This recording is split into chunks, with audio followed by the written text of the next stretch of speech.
नमस्कार. Welcome back to my YouTube channel. जर हे प्रश्न तुम्हाला आन्सर करता येत नसतील, पहिला म्हणजे की तुमची बिगेस्ट मिस्टेक कोणती आहे, तुमचा बेस्ट सेटअप कोणता आहे आणि तुम्ही कुठे नक्की लॉस करता, तर तुम्हाला ट्रेडिंग जर्नलची खूप जास्त गरज आहे. आणि मी असं बघितलं आहे की 90% किंवा त्याच्यापेक्षाही कदाचित जास्त ट्रेडर्स जर्नल लिहित नाहीत आणि त्याच्यामुळे ते प्रॉफिटेबल होत नाहीत. सो ट्रेडिंग जर्नल लिहिणं ही एकमेव अशी गोष्ट आहे की जी पूर्ण ट्रेडिंग जर्नीमध्ये गेम चेंजर असू शकते. सो आज मी तुम्हाला माझ्या लॅपटॉप स्क्रीनवरती जाऊन दाखवणार आहे की आपण ट्रेडिंग जर्नल कसं लिहायचं, कसं मेंटेन करायचं, त्याचं ॲनालिसिस कसं करायचं आणि ट्रेडिंग जर्नलचा आपल्या जर्नीमध्ये कसा उपयोग करायचा. सो चला माझ्या लॅपटॉप स्क्रीनवरती आपण डिस्कस करूया. सो ट्रेडिंग जर्नल कसं लिहायचं आणि कशा पद्धतीने ते खूप इम्पॉर्टंट आहे मेंटेन करणं, तर ते मी आज तुम्हाला माझ्या लॅपटॉप स्क्रीनवरती आता दाखवत आहे. मेनली आता प्रत्येकाकडे जीमेल अकाउंट असतं. जीमेल अकाउंटला मोस्टली मी ड्राईव्हला शीट मेंटेन ठेवणं जास्त प्रेफर करते, कारण की मग आपल्याला कुठूनही ते ॲक्सेस करता येतं, कधीही ते बघता येतं. ठीक आहे. सो ड्राईव्हमध्ये एक तुम्ही शीट प्रिपेअर करू शकता. त्याला तुम्हाला जे काही नाव आहे ते तुम्ही देऊ शकता. तर आता आपण इथे स्विंग ट्रेडिंग जर्नल असं मी ह्याला नाव देते. ओके. आणि साधारणतः हा फॉर्मॅट मी फॉलो करते. तर सिरियल नंबर, डेट म्हणजे ज्या दिवशी ट्रेड घेतलेला आहे, ओके, एंट्री घेतलेली आहे basically, stock name, category, quantity, buying price, then amount किती इन्व्हेस्टेड आहे. So amount invested is quantity into buying price. आणि बायचं जर ब्रोकरेज आपण वेगळं दिलेलं आहे, म्हणजे जर स्विंग स्ट्रॅटेजी आहे तर बाय ब्रोकरेजमध्ये ब्रोकरेज येईल. आणि सेल डेटमध्ये म्हणजे ज्या दिवशी मी सेल केलेलं आहे, माझी सेलची क्वांटिटी किती होती आणि सेलची प्राइस किती होती, आणि accordingly selling total equal to selling price into sell quantity. ठीक आहे. आणि सेल ब्रोकरेज आणि मग total brokerage is actually buy brokerage plus sell brokerage, आणि मग इकडे total net P and L आपण लिहितो. आणि साधारणतः इथे आपण मंथलीचं टोटल पी अँड एल लिहितो. तर आता आपण जस्ट चेक करूया. तर हा आपला चार्टिंगचा स्कॅनर आहे स्विंगचा. ठीक आहे. सो स्विंग स्ट्रॅटेजीमध्ये इथे 28/20/25 आपल्याला कमिन्स इंडिया मिळालेला आहे 2:15. ठीक आहे. सो आपण एक्झॅक्टली 2:15 ट्रेडिंग व्ह्यूच्या कमिन्स इंडिया आवरली चार्ट 2:15. ठीक आहे. सो 2:15 म्हणजे ह्या पर्टिक्युलर कॅन्डलला मी जस्ट एक लाईन मार्क करते. ठीक आहे. व्हर्टिकल लाईन आपण काढूया. सो ह्या कॅन्डलला म्हणजे जेव्हा ही कॅन्डल क्लोज झाली 2:15 तेव्हा आपल्याला हा स्टॉक मिळालेला आहे स्कॅनरमध्ये. तर नेक्स्ट कॅन्डलच्या ओपनला, तर आता नेक्स्ट कॅन्डलचा ओपन काय आहे, 3802. ठीक आहे. तिथे मला हा स्टॉक बाय करायचा आहे. तर मी इथे आपण एक जस्ट रिनेम करूया की स्विंग स्ट्रॅटेजी जर्नल. ओके. आणि पुढे आपण एक मी शीट ऍड करतेय. सपोज इथे आपण क्वांटिटी कॅल्क्युलेशन म्हणून एक शीट ऍड करूया. म्हणजे अशा सेम पद्धतीने तुम्ही सुद्धा हे मेंटेन करू शकता. सो कॅपिटल मी किती वापरतेय ते तुम्ही इथे लिहू शकता. कॅपिटल किती वापरतेय, त्याच्यानंतर मला एंट्री कुठे असणार आहे आणि एस एल कुठे असणार आहे, त्यानुसार मी quantity actually S L in points आपण इथे लिहूया. आणि मग त्याप्रमाणे आपण इथे क्वांटिटी कॅल्क्युलेट करूया. त्याच्याही आधी आपण इथे रिस्क पर ट्रेड आणि मग क्वांटिटी. ओके. सो अशा सिमिलर पद्धतीने तुम्ही सुद्धा मेंटेन करू शकता जर्नल. तर आपण आता जाऊया चार्ट वरती. इथे एंट्री आपण 3802 ला घेतलेली आहे. ठीक आहे. तर 3802 ची एंट्री आहे. एस एल माझा मी कुठे असणार आहे, थोडासा म्हणजे ही खूप छोटी कॅन्डल आहे म्हणून मी या ग्रीन कॅन्डलच्या खाली एस एल ठेवतेय. सो या ग्रीन कॅन्डलचा लो आहे 3780. ओके. सो 3780 380 ला मी एस एल ठेवलेला आहे. So S L in points किती आले माझे? Entry minus S L. So 22 पॉइंट्सचा एस एल आहे. आता रिस्क किती आहे माझी? 1% ऑफ माय टोटल कॅपिटल, म्हणजे 1000 रुपीजची रिस्क आहे. बरोबर आहे. तर आता चला क्वांटिटी कॅल्क्युलेट करूया. सो रिस्क डिवायडेड बाय माझं 22, म्हणजे 45 क्वांटिटी मी इथे घेऊ शकते. तर मग कॅपिटल यूज किती होईल? कॅपिटल यूज किती होईल ते कसं काढायचं? तर एंट्री टू, आता मी इथे 45 मॅन्युअली टाकते. ठीक आहे. सो 1,71,000 एवढं कॅपिटल अलोकेट होईल. पण माझ्याकडे कॅपिटल आहे 1,00,000 आणि मी असं ठरवलंय की 25,000 रुपये पर ट्रेड असंच मी अलोकेशन करणार आहे. ठीक आहे. सो ह्या सिनारिओमध्ये जर माझं पर ट्रेड अलोकेशन हे 25,000 मॅक्स असणार आहे, तर माझी रिवाइज क्वांटिटी मला कॅल्क्युलेट करायला लागणार आहे. आणि ती रिवाइज क्वांटिटी असणार आहे 25,000 डिवायडेड बाय माझं एंट्री प्राइस. सो मी 6च क्वांटिटी घेऊ शकते. ठीक आहे. तर आता आपण क्वांटिटी आपल्याला कळली की 6 क्वांटिटी बाय करायचे. आता लेट्स से आपण ब्रोकरच्या अकाउंटला 6 क्वांटिटी 3802 या एवढ्या किमतीला आपण लेट्स से बाय केलेली आहे. ओके. आता दिवस संपल्यानंतर मला हा ट्रेड लिहायचा आहे, ह्या ट्रेड लॉक करायचा आहे जर्नलमध्ये. तर मी हे कशा पद्धतीने लिहू शकते? तर ही तारीख आहे 20 ऑगस्ट. तर मी इकडे डेट मध्ये जाऊन लिहिणार 20 ऑगस्ट 2025. कुठला स्टॉक मी घेतला? तर कमिन्स इंडिया. ठीक आहे. आणि कॅटेगरी इक्यू म्हणजे इक्विटी मध्ये घेतलेला आहे. किती क्वांटिटी घेतली आहे? 6 क्वांटिटी. बाईंग प्राइस किती आहे माझी? आपल्याला इथे कळून जाईल 3802. ओके. सो 3802 अशी माझी बाईंग प्राइस आहे. तर मग इथे इन्व्हेस्टेड अमाऊंट आपल्याला ऑटोमॅटिकली पॉप्युलेट झालेली आहे.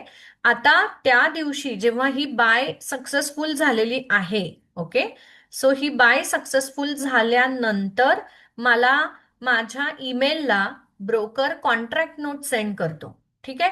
तर त्या कॉन्ट्रॅक्ट नोट मध्ये जाऊन आपल्याला हे बघायचंय की मला ऍक्च्युली ही ऑर्डर प्लेस करायला किती ब्रोकरेज लागलं. आणि ते ब्रोकरेज मी इथे लिहायचंय. सो आता मी ढोबळ मनाने इथे 50 रुपये लिहितीये. ओके. सो इथे ऍक्च्युली तुमच्या कॉन्ट्रॅक्ट नोट मध्ये जी काही कॉस्ट लागलेली आहे ती कॉस्ट इथे येईल. ठीक आहे.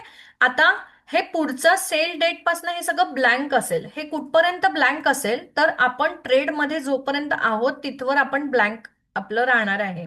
आता ज्या दिवशी माझं टार्गेट हिट होईल, लेट्स सी 21 तारखेला माझं टार्गेट हिट झालं, तर 21 तारखेला जी काही माझी सेलची ऑर्डर एक्झिक्यूट झाल्यानंतर मी इथे 21 तारखेच्या संध्याकाळी म्हणजे आफ्टर मार्केट आवर्स येऊन हे बाकीच्या गोष्टी मी पॉप्युलेट करू शकते. सो लेट्स से असं कन्सिडर करूया 3859 या किमतीला, 3859 ह्या किमतीला मी सेल केलेला आहे.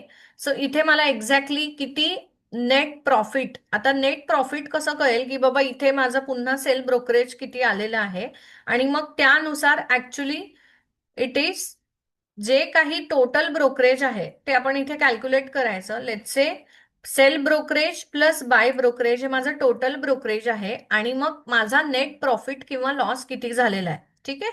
हे अशा पद्धतीने मी इथे लिहू शकते सो दॅट, आणि हे जर आपण रोज मेंटेन केलं आणि असे मी जर 30 ट्रेड्स मेंटेन करते. ओके. आता एक्झाम्पलसाठी आपण अजून एखादं, आता सपोज ही 20 तारीख होती, आपण आता एखाद्या दुसऱ्या तारखेला जाऊया. कोणतीही दुसरी तारीख आपण घेऊ शकतो. सो एका दिवशी एकच ट्रेड करायचं आहे जे काही रूल आहे त्यानुसार. आणि आता आपण कन्सिडर करूया सपोज हिरो मोटो 2/9/2025 ला. ठीक आहे. तर मग हिरो मोटोला गेलो आपण.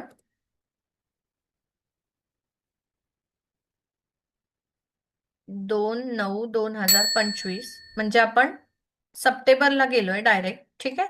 आणि इथे मला किती वाजता 9:15 हा ट्रेड मिळालेला आहे. सो 9:15चा आपण ऍक्च्युली कन्सिडर करत नाही, पण इथे 9:15लाच हा ट्रेड मिळालेला आहे. सो सिमिलरली हा ऍक्च्युली आपल्याला 10:15ला सुद्धा हा सिमिलर स्टॉक येणार आहे, कारण की वीकली हायचा ब्रेकआउट केलेला आहे. ठीक आहे. सो इथे आपल्याला हा स्टॉक मिळाल्यानंतर पुन्हा एकदा आपल्याला काय करायचं आहे, तर लॉंग पोझिशन मी इथे घेतलेली आहे. लेट्स से 10:15ला मी बघितलाय स्टॉक, आणि या हॅमरचा लो मी स्टॉप लॉस म्हणून ठेवलाय, आणि इथे मी टार्गेट सेट केलेला आहे. आणि हे जेव्हा कधी मला टार्गेट अचीव झालेलं आहे तेव्हा मी तिथे नोट करणार आहे सिमिलरली. ठीक आहे. सो जसं आपण आधीच्या स्टॉकच्या बाबतीत कमिन्स इंडियाच्या बाबतीत ट्रेडिंग जर्नल भरलेलं आहे, तसं सिमिलर आपण हिरो मोटोच्या बाबतीत सुद्धा कॅल्क्युलेट करून, क्वांटिटी कॅल्क्युलेट करून आपण ऑर्डर पंच करणार ब्रोकर अकाउंटला. ऑर्डर जेव्हा एक्झिक्यूट होईल तेव्हा तुम्हाला कॉन्ट्रॅक्ट नोटमध्ये जी काही कॉस्ट आहे ती बघायला मिळेल. आणि ऍक्च्युली जर्नल युजली तुम्हाला कधी भरायचंय, तर ट्रेडिंग अवर्स नंतर जेव्हा कधी तुम्हाला कॉन्ट्रॅक्ट नोट येते. काही ब्रोकर संध्याकाळीच कॉन्ट्रॅक्ट नोट पाठवतात, पण काही ब्रोकर दुसऱ्या दिवशी कॉन्ट्रॅक्ट नोट पाठवतात. सो त्या पद्धतीने तुम्ही एक ट्रेडिंग जर्नल लिहिण्याचं टायमिंग तुम्ही स्पेसिफाय करू शकता, म्हणजे डिसाईड करून ठेवू शकता की आपण कधी ट्रेडिंग जर्नल लिहायला पाहिजे. ठीक आहे. आणि अशा पद्धतीने तुम्ही इथे लिहू शकता. आता ऍक्च्युली हे जर्नल मी खूप सारी वर्ष झाले म्हणून अशा पद्धतीने लिहितेय, खूप शॉर्ट मध्ये. म्हणजे हा ऍक्च्युली ट्रेड लॉग आहे, जर्नल ऍज सच नाहीये. पण तुम्ही जेव्हा बिगिनर म्हणून सुरुवात करता, म्हणजे जेव्हा मला अनालिसिस करायचंय, अनालिसिससाठी मला हे ट्रेडिंग जर्नल वापरायचंय, तर तेव्हा बेसिकली अजून कोणत्या अशा गोष्टी आहेत की ज्या ऍड केल्या गेल्या पाहिजेत, तर त्या गोष्टी अशा आहेत की इथे अजून काही आपल्याला कॉलम्स ऍड करायला लागतील. जसं की मी 1:2 ला एक्झिट करतेय, तर 1:3 ला एक्झिट केला असता तर तो किती रुपयाला एक्झिट असता, आणि मग 1:3 चा रिझल्ट जे काय आहे, म्हणजे प्रॉफिटेबल होता की नॉन प्रॉफिटेबल होता, आणि सो ऑन. म्हणजे 1:3, 1:4 असे एक 2-3 व्हेरियंट तुम्ही इथे मेंटेन करू शकता. सो युजली जो प्रश्न असतो ना की 1:2 लाच काय एक्झिट करायचं, अरे हा स्टॉक तर खूप जास्त वरती जातोय, किंवा ह्या स्ट्रॅटेजीनी मला अजून जास्तीचे रिस्क रिवॉर्ड मिळू शकतो, तर तो रिस्क रिवॉर्ड खरोखर मिळू शकतो का, आणि खरोखर कुठलं रिस्क रिवॉर्ड ह्या स्ट्रॅटेजीसाठी खूप स्पेसिफिकली आणि चांगल्या पद्धतीने काम करतं, हे आपल्याला तेव्हाच कळू शकेल जेव्हा आपण अशा पद्धतीने इथे 1:3 आणि 1:4 सपोज आपण मेंटेन केलेलं आहे. एकदा आपण पुन्हा एकदा जाऊया कमिन्स इंडियाच्या 20 ऑगस्टच्या चार्टला. सो मी इथे तुम्हाला फिलअप करून दाखवते. सो 20 ऑगस्टचा चार्ट आपण बघूया पुन्हा एकदा. ठीक आहे. सो 20 ऑगस्टच्या चार्टला गेल्यानंतर जर मी 1:3 सोबत ट्रेड करते, तर मला मिळालं असतं का 1:3? येस, मिळालं असतं. ओके. सो आपण इथे लिहू शकतो की 1:3चं सपोज माझं टार्गेट आहे 3883. ओके. तर आपण इथे लिहू शकतो त्या पर्टिक्युलर जर्नलमध्ये की 3883, आणि रिझल्ट काय आहे, तर अचीव्ड आहे. ठीक आहे. म्हणजे टार्गेट अचीव असं लिहू शकतो, 1:3 टार्गेट अचीव. आणि सिमिलरली मग जेव्हा कधी तुमच्याकडे 30 ते 40 अशा ट्रेडचा डेटा होतो, त्यानंतर तुम्ही बघायचं की किती ट्रेडमध्ये 1:3 अचीव झालाय, किती ट्रेडमध्ये 1:4 अचीव झालाय. सो त्याच्यावरनं आपल्याला कळतं की मला मॅक्सिमम रिस्क रिवॉर्ड मी किती घेऊ शकते या स्ट्रॅटेजीसाठी. ओके. आणि सिमिलर वेनी आपल्याला जेव्हा आपण ट्रेडिंग जर्नल लिहितो, तेव्हा एक तर आपल्याला क्लॅरिटी राहते की आपण काय पद्धतीने ट्रेड केलेलं आहे. सो मेनली जर कोणी ओव्हर ट्रेडिंग करत असेल, तर ट्रेडिंग जर्नल लिहिल्यामुळे एक डिसिप्लिन त्यांच्यामध्ये येतो, आणि ओव्हर ट्रेडिंग कमी होतं. कारण की ना इथे क्लिअर कट दिसायला लागतं की अरे आपण ओव्हर ट्रेडिंग केल्यामुळे किती ब्रोकरेज देतोय, आपण फक्त ब्रोकरची कमाई करून देतोय, आणि आपण स्वतः तर काही कमवत नाहीये खूप जास्त ट्रेड प्लेस केल्यामुळे. सो हे सगळं आपल्याला लक्षात येतं जेव्हा आपण एक ट्रेडिंग जर्नल लिहायला सुरुवात करतो. ठीक आहे. आणि अशा पद्धतीने तुम्ही वेगवेगळ्या, म्हणजे आता इथे मल्टिपल शीट आपण कुठल्याही जनरेट करू शकतो. जर माझी कुठली इंट्राडे सिस्टीम आहे. ठीक आहे. सो इंट्राडे सिस्टीम साठी सुद्धा तुम्ही पुन्हा एकदा हे सेम फॉर्मॅट, फक्त ही रो कॉपी केली आणि ही पुन्हा इकडे पेस्ट करून टाकली आणि इकडे फक्त तुमचा डेटा चेंज होणार आहे. सो इंट्राडे सिस्टीमसाठी सुद्धा तुम्ही हे सिमिलर गोष्टी मेंटेन करू शकता. आता ह्याच्यामध्ये अजून ऍड ऑन काय करू शकता, तर ह्याच्यामध्ये ऍड ऑन अजून तुम्हाला जर सायकोलॉजिकल सायकोलॉजी इश्यूज किंवा ऑब्झर्वेशन्स, ठीक आहे, तर हा ट्रेड घेताना तुम्ही साधारणतः काय तुमची सायकोलॉजी होती, की आय फॉलोड रूल्स काही लिहू शकता, जे काही तुमचे आय फॉलोड रूल्स, ठीक आहे, किंवा पण I followed rules but I was afraid while entering the trade. So असं जे काही तुमचे कमेंट्स आहेत ना, ते तुम्ही लिहून ठेवलेत पर ट्रेड, तर तुम्हाला नंतर जाऊन जेव्हा तुम्ही वाचता तर हे कमेंट्स तुम्हाला इम्प्रूव्ह झालेले दिसतात. सो सायकोलॉजिकल इश्यूज किंवा कमेंट्स लिहिणं सुद्धा इम्पॉर्टंट आहे. आणि अजून एक तुम्ही इथे ऍक्च्युली रो ऍड करू शकता, कॉलम ऍड करू शकता, तो म्हणजे असा की स्क्रीनशॉट, ठीक आहे. तर स्क्रीनशॉट लिंक इथे तुम्ही देऊ शकता. आणि सिमिलरली जर आपण इथेच तुम्ही एखादं फोल्डर, न्यू फोल्डर, आणि इथे तुम्ही स्क्रीनशॉटचं फोल्डर मेंटेन करू शकता. आणि मग स्क्रीनशॉटच्या फोल्डरमध्ये तुम्ही फाईल क्रिएट करू शकता, न्यू, आणि फाईल अपलोड. लेट्स से आता हा मी कमिन्स इंडियाचा ट्रेड केला, ओके, तर इथे प्रिंट स्क्रीन केल्यानंतर हे स्क्रीनशॉट माझा सेव्ह झालेला आहे असेल ती या फोल्डरमध्ये तुम्ही पेस्ट करू शकता आणि तिला रिनेम करू शकता की कमिन्स इंडिया ह्या दिवशीचा ट्रेड आहे. आणि मग तुमच्या स्विंग जर्नलमध्ये ते फाईल नेम तुम्ही लिहू शकता की कमिन्स इंडिया कुठल्या दिवशीचा जो काही ट्रेड होता, सपोज 12, ठीक आहे, जे काही आहे की या फाईलच्या नावाने तुम्ही जाऊन बघू शकता की हा ट्रेड कशा पद्धतीने झालेला आहे. ओके, सो अशा पद्धतीने तुम्ही ट्रेड ऍक्च्युली ट्रेड लॉग करू शकता, जर्नल मेंटेन करू शकता. मी अजून एक तुम्हाला खूप सॅम्पल एक छोटंसं जर्नल दाखवणार आहे माझं, जे ऑप्शन बाईंगचं आहे. आणि मी फक्त 10 ट्रेड फक्त जर्नल मधून फिल्टर केलेले आहेत. ते फक्त एवढ्यासाठी केलेलं आहे की मला जस्ट दाखवायचे की काय पॉवर असते ट्रेडिंग जर्नलची. सो हे ट्रेडिंग जर्नल ऑप्शन बाईंग साठीचं आहे, ऑप्शन बाईंगच्या एका सिस्टीमचं. त्यामध्ये ऍक्च्युली तुम्ही बघाल तर काही रूल्स फॉलो केलेले दिसतात. आता 75 क्वांटिटी का, तर लॉट साईज ऑप्शनची, निफ्टीची ऑप्शनची 75 होती आधी. सो इथे 75 किंवा 150. सो ह्या जी काही स्ट्रॅटेजी आहे त्याच्या रूलनुसार मी दिवसातून मॅक्सिमम 2च ट्रेड प्लेस करत होते. आणि जर मला एखादा विनर मिळाला तर मी दुसरा ट्रेड प्लेस करत नव्हते. आणि अशा पद्धतीने तुम्ही इथे बघू शकता की माझं पी अँड एल इथे खूप, हे एका क्वांटिटीसाठीचं ट्रायलसाठी, म्हणजे जेव्हा कधी आपण नवीन सिस्टीम ट्राय करत असतो, ठीक आहे, की त्याचा परफॉर्मन्स चेक करण्यासाठी. तर दरवेळेला जेव्हा नवीन सिस्टीम ट्राय करतो, सो मॅक्सिमम टाइम मॅन्युअली हे ऑर्डर प्लेस करून बघायला लागतात की कशा पद्धतीने ही सिस्टीम चालतीये किंवा हा कन्सेप्ट चालतोय. तर त्या पद्धतीने मी हे केलेलं जर्नल आहे. आणि तुम्ही बघू शकता इथे की कुठल्याही बाईंग ह्याच्यामध्ये ओव्हर बाईंग किंवा ओव्हर ट्रेडिंग केलेलं नाहीये. सिम्पली एक एक क्वांटिटी आहे. फक्त काही ठिकाणी 2 क्वांटिटी म्हणजे 2 ट्रेड प्लेस केलेले आहेत. आणि जर तुम्ही पी अँड एल इथे जाऊन बघाल तर ते सुद्धा मॅक्सिमम 750 रुपीज, म्हणजे जिथे 2 ट्रेड आहेत तिथे 1500. सो मेंटली मला माहिती आहे की मला 1500चा स्टॉप लॉस मॅक्सिमम असू शकतो जर माझे दिवसाला 2 ट्रेड आहेत तर. आणि माझं दिवसाला मॅक्सिमम गेन जो आहे तो सुद्धा 1500चाच आहे. सो डे वाईज कन्सिडर केलं तर 1:1 रिस्क रिवॉर्ड आहे.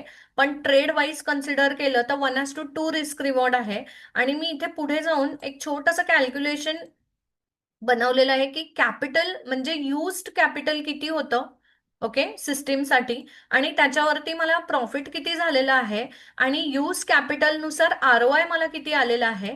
आणि 1%च्या रिस्कनुसार, सो 1%च्या रिस्कनुसार किती कॅपिटल माझ्या ब्रोकर अकाउंटला असणं गरजेचं आहे. सो हे थोडंसं रिव्हर्स कॅल्क्युलेशन आहे, कारण की इथे मी स्टॉप लॉस जो मॅक्सिमम घेते आहे ना, तो 750 रुपीजचा घेते आहे. ठीक आहे. सो रिस्क मॅनेजमेंट माझी अशा पद्धतीने आहे की 750 रुपीजचा स्टॉप लॉस आहे, तर माझ्या ब्रोकर अकाउंटला 75,000 रुपीज डिप्लॉईड असायला पाहिजे. So as per deployed capital माझं किती ROI आहे ते मी कॅल्क्युलेट करून लिहिलेलं आहे. आता इथे टोटल ट्रेड्स किती झालेले आहेत ते लिहिलंय. टोटल 12 ट्रेड्स झालेले आहेत. इथे तुम्ही म्हणाल अरे 10च दिसत आहेत, पण ऍक्च्युली जिथे 2 क्वांटिटी दिसत आहेत ते 2 वेगळे ट्रेड आहेत त्या दिवशी केलेले. सो दॅट्स वाय 12 ट्रेड आहेत. विनर 6 आहेत आणि लुझर्स 6 आहेत.